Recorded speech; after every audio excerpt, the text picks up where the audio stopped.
है friends, welcome to SGT. हमने previous lecture में पढ़ा था टाइप्स ऑफ डेटाबेस, यानी कि आज के ज़माने में हम कितने तरह की डेटाबेस को यूज करते हैं। लेकिन आज हम पढ़ने जा रहे हैं आर्किटेक्चर ऑफ डीबीएमएस, यानी कि डेटाबेस की आर्किटेक्चर क्या है। तो चलिए आज की वीडियो लेक्चर शुरू करते हैं।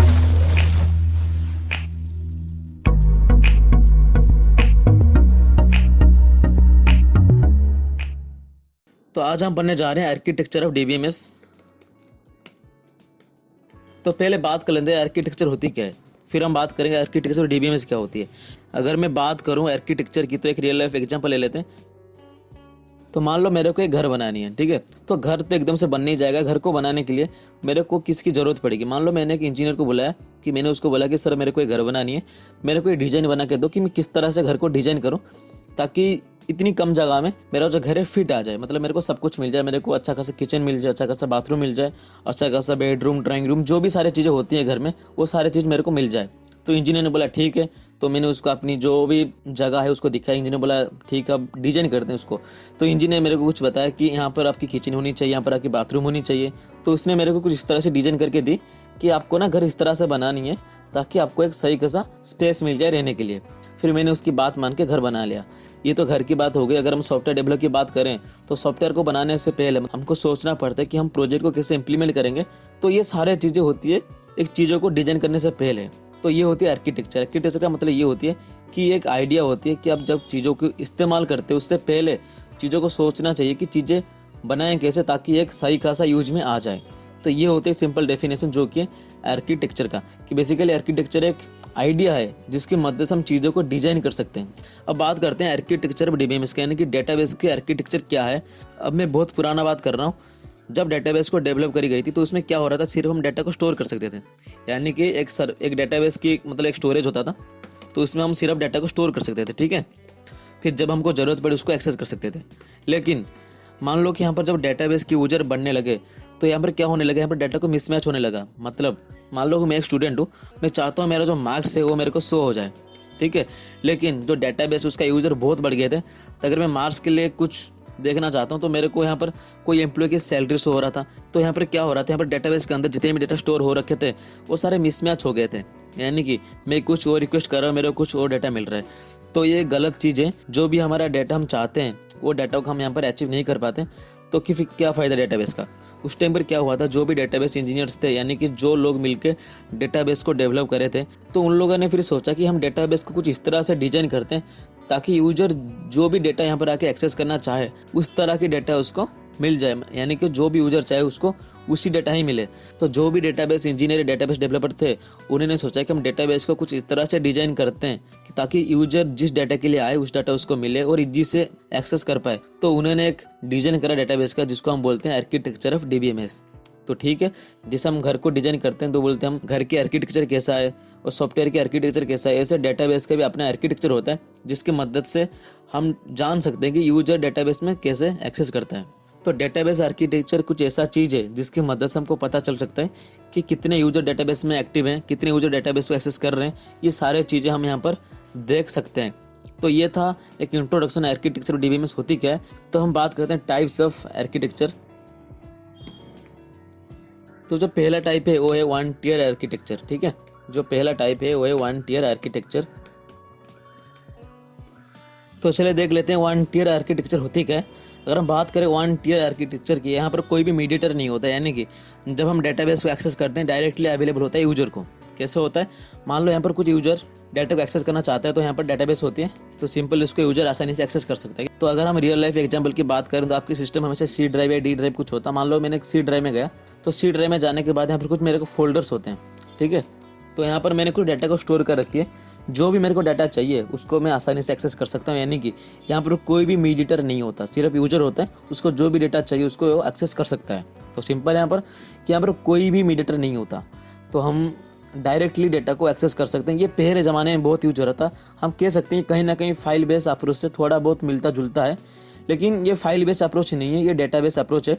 यहाँ पर क्या होता है, यहाँ पर यूजर जो है डायरेक्टली डेटाबेस को एक्सेस करता है। यहाँ पर कोई भी मीडिएटर नहीं होता, ना कोई डाटा को सर्वर स्टोर करी जाती है, ना कुछ होता है। यहाँ पर डाटा को आप पेन ड्राइव में स्टोर कर सकते हो, यहाँ पर डाटा को मेमोरी कार्ड में स्टोर कर सकते हो, आप यहाँ पर डाटा को आप कहीं भी स्टोर कर सकते हो जहाँ पर आप डाटा को डायरेक्टली एक्सेस कर सकते हो। तो ये था वन टियर आर्किटेक्चर। और एक एग्जाम्पल ले लेते हैं। मान लो कि आपकी गैलरी है, आपकी फ़ोन सबके पास होगा, उसमें गैलरी तो होता ही होता है। तो मान लो ये आपने कोई फ़ोटो क्लिक करा, तो आपने जो फ़ोटो क्लिक करा, ये फ़ोटो क्लिक होने के बाद ऑटोमेटिकली रिट्राइव हो जाता है आपकी जो गैलरी होता है उसमें। तो ये फ़ोटो क्या होती है, यहाँ पर मान लो कि मैंने फ़ोटो देखना चाहा तो सिंपल मैं गैलरी पे गया, इसको ओपन करने के बाद जो भी मेरा पिक्स है उसको मैं देख सकता हूँ। तो इसका मतलब क्या हो, यहाँ पर डायरेक्ट एक्सेस हो रहा है कि मेरे को देखने, मेरे डाटा मैं आसानी से यहाँ पर देख सकता हूँ। यहाँ पर कोई भी मेरे को मीडिएटर की ज़रूरत नहीं है।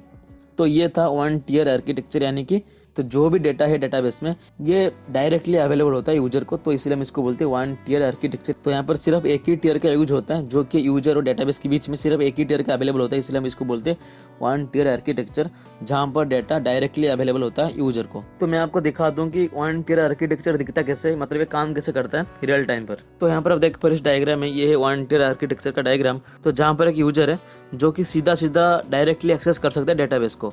तो यहाँ पर कोई भी मीडिएटर नहीं होता, यहाँ पर कोई भी चीज़ें जो भी हैं, इंटरनेट है, कुछ भी यहाँ पर होता नहीं है। हम जैसे डायरेक्टली अपने सिस्टम पे डाटा को एक्सेस करते हैं, तो यहाँ पर सिंपल यूजर जो भी होता है, जो भी क्लाइंट्स होते हैं, वो डायरेक्टली डेटाबेस को एक्सेस कर सकते हैं by one click.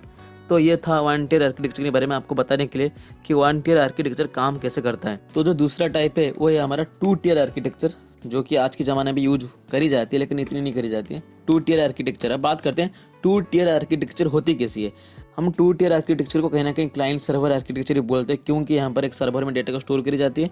Data store होने के बाद यहाँ पर मल्टीपल क्लाइंट्स आते हैं, डेटा को एक्सेस करते हैं। यानी कि अगर मान लो यहाँ पर एक सर्वर है, ठीक है, सर्वर के अंदर मैंने कुछ डेटा को स्टोर करा है, इसके अंदर सर्वर के अंदर कुछ डेटा अवेलेबल है। यहाँ पर मल्टीपल क्लाइंट्स होते हैं, वो आते हैं डेटा को एक्सेस करने के लिए। तो एक बार बात कर लेते हैं फेसबुक की, ठीक है। हमको पता है दुनिया भर में फेसबुक की बहुत सारे यूजर्स हैं।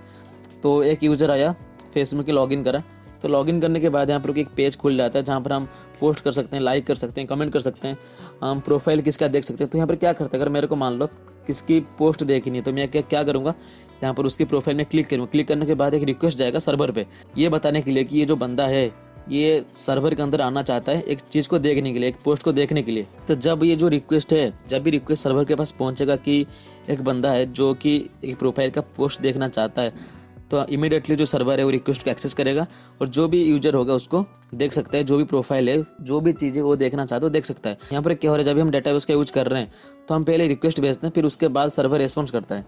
तो ये होता है क्लाइंट डायरेक्टली सर्वर के साथ बातचीत कर पाता है। यानी कि जब सर्वर के अंदर बहुत सारे डेटा स्टोर होती है तो क्लाइंट जो भी डेटा उसको चाहिए वो डायरेक्टली एक्सेस कर सकता है। तो यहाँ पर कोई भी मीडिएटर नहीं होता।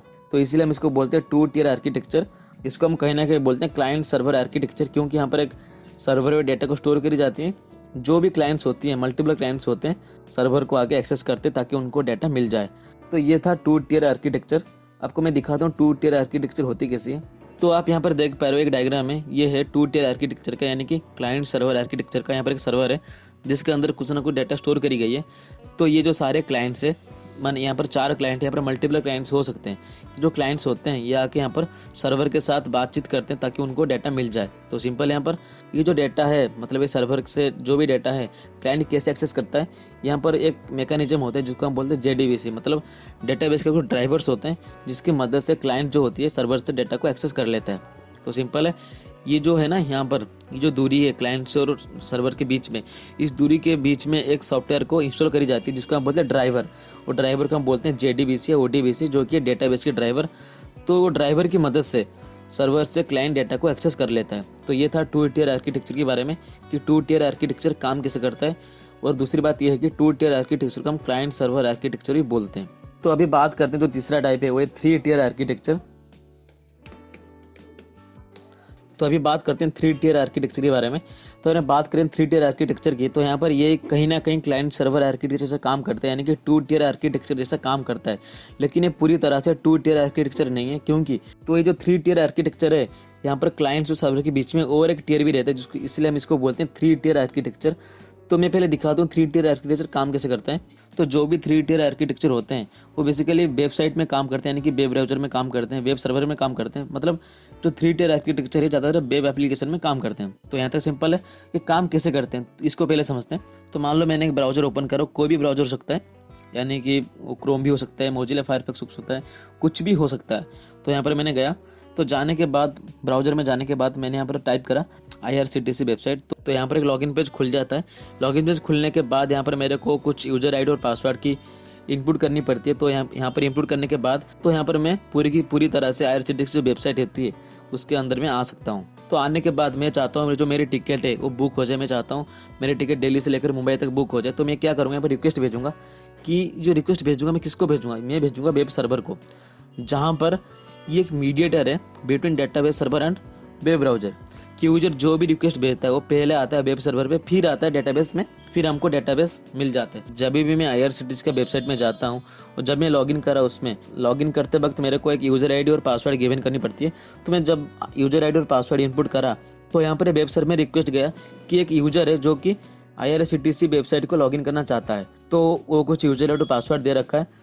तो ये जो यूज़र ID पासवर्ड है ये पहले आता है डेटाबेस सर्वर में, फिर चेक करी जाती है कि ये जो यूज़र ID और पासवर्ड है सही है गलत है। अगर सही है तो फिर हम इसके अंदर आएंगे, मतलब IRCTC की जो वेबसाइट होती है उसके अंदर आएंगे, जो भी हमारा डेटा है उसको एक्सेस कर सकते हैं।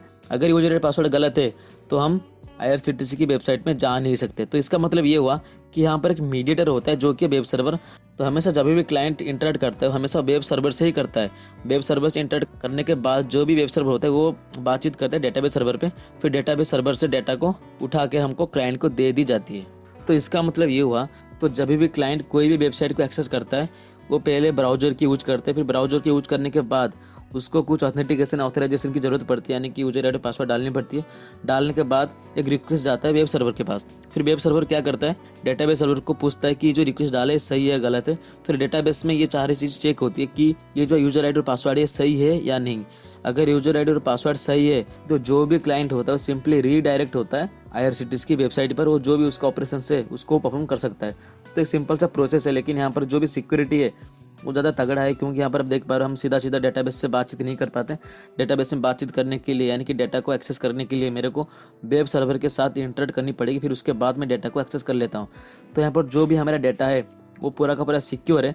जैसे 1 टियर और 2 टियर होते थे वहाँ पर हम सीधा सीधा डेटाबेस में कम्युनिकेट करते थे, लेकिन यहाँ पर 3 टियर में हम जो भी क्लाइंट्स होते हैं, जो भी यूजर्स होते हैं, वो डायरेक्टली डेटाबेस में कम्युनिकेट नहीं कर सकते। हम कह सकते हैं ये जो 3 टियर आर्किटेक्चर है it is more secure than 2 tier architecture and 1 tier architecture.